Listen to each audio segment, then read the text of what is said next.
म्हजें नांव जॉन्सन डिसोजा बुळगुंजे टावन.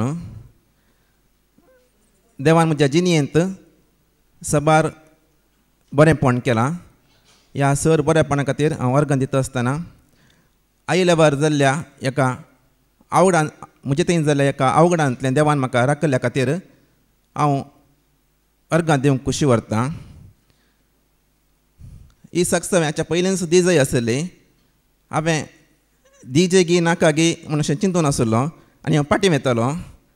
आज सकाळीं हांवें भावाची शिकवण आयकली आनी पाद्रापाची शिकवण आयकल्या उपरांत भावार्थाची सक्स ह्या विशयांत हांवें आयकल्या उपरांत ही सक्स म्हाका दिजय म्हूण बगलें.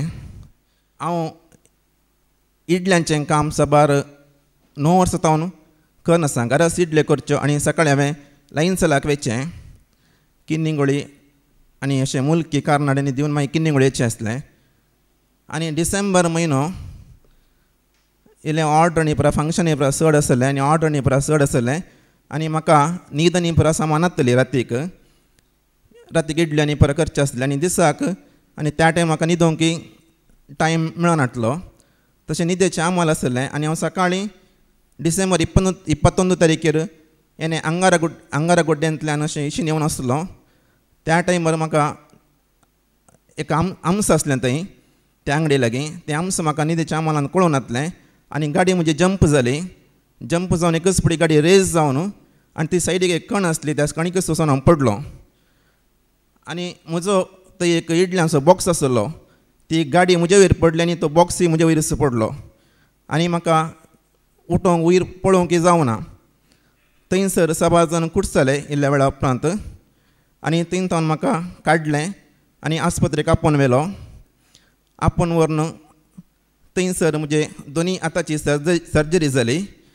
ह्या हाताचें प्लेट घाल्या आनी ह्या हाताचें हाड पिटो जाल्लें आनी ती वायरां घाल्लीं 5 वायरां आनी ती अशीं घालून भायर दिसतालीं. ती एका म्हयन्या उपरांत ती वायरां काडलीं आनी एक्सिडेंट जाल्ल्या पडोवल्या दिसा तावन त्या घडयेंत तावन ती वायरां काडटना आनी मस्त दूख हांवें सोंसल्या. ही दूख सोसूंक म्हाका देवान कृपा दिल्या. आनी ताजे उपरांत 2 म्हयने जाल्या उपरांत हांव इल्लो बरो जालो. ताज्या उपरांत परतून 6 म्हयने जाले परतून हांव हाका आस्पत्रेक गेल्लो टेस्टाक. तशें आतां म्हाका कांय ह्या हाताक प्रॉब्लेम ना, बरो आसा आनी सकड कामींग करी येता ड्रायवींग करी येता म्हणून सांगलां. तशें देवान म्हजो हात बरो केल्ल्या खातीर हांव अर्गां दितां. आनी एक विशय हांव सांगूंक आशेतां. आज शर्मा वेळार बरो समारीयगारा विशयांत शिकून हांवें आयकली. बरो समारीयगार म्हळ्यार कोण?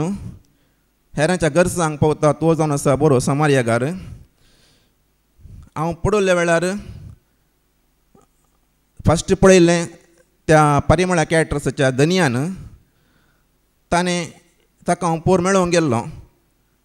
6 म्हयन्या उपरांत ताका मेळोवंक गेल्लो. म्हाका खबर मेळ्ळें मागीर तो परिमळा कॅटरसाचो धनी म्हूण सांगून. पयलें म्हाका गुर्तूं नासलें. म्हज्या भावा मुखांतर खबर मेळ्ळी. तशें ताका हांव मेळोवंक गेल्लो. तुवें त्या दिसा म्हाका अशें हेल्प केली ताका तुका मस्त थँक्स म्हणून ताका मस्त खुशी जाली. आनी तो म्हणलो म्हाका त्या दीस कांय करूंक जावना कित्याक हांव इम्पिडियस्ट म्हजें हार्टाचें ऑपरेशन बरें जालां म्हणून सांगून. तशें ताणें मागीर सकाळीं जण वट्ट करून आनी एका सायडीच्या घराच्या एकलो काम करचो एकलो चेडो आसा ताका म्हजे सांगता रिक्षार धाडलें. तो म्हणलो म्हाका हांवें ताका रिक्षार धाडलें म्हणून सांगून. आनी एक रिक्षा येयल्ली ताणें फोन करून आपयलें तो एक मुस्लीम भाव.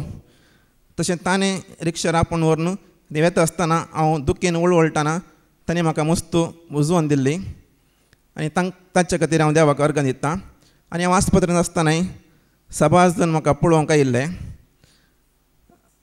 सबार आनी म्हाका फुलाची पाकळी म्हणलें बरी 1000-2000 अशें दिवन म्हाका कुमोग केल्या. आनी वळखुंजे पिरगेच्या एका कुटुंबान हांगासर आयल्या उपरांत घरा आयल्या उपरांत 10,000 रुपया दिवन तांणी म्हाका व्हरतो सहकार दिल्लो.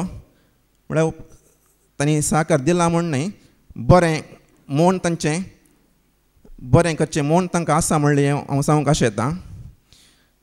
ह्या सर देवान म्हाका म्हजो जीव राखला आनी देवान म्हाका माथ्याक आनी कसलेंच जाय नासतना म्हाका देवान म्हाका राखल्लें. ताजे उपरांत म्हजें एक्सिडेंट जाल्या उपरांत सबार म्हाका विशय आयकूंक मेळ्ळे थंय पडलो हो पडलो मस्त एक्सिडेंट जाली म्हणून. सबार जाण तरल्यात, सबार जाण कोमाक गेल्यात, पूण देवान म्हाका म्हजो जीव राखल्या खातीर हांव देवाक काळजांत अर्गां दिता. अर्गां तुका असो मेन जेसू, ओगळाप तुका असो मेन जेसू, महिमा तुका असो मेन जेसू.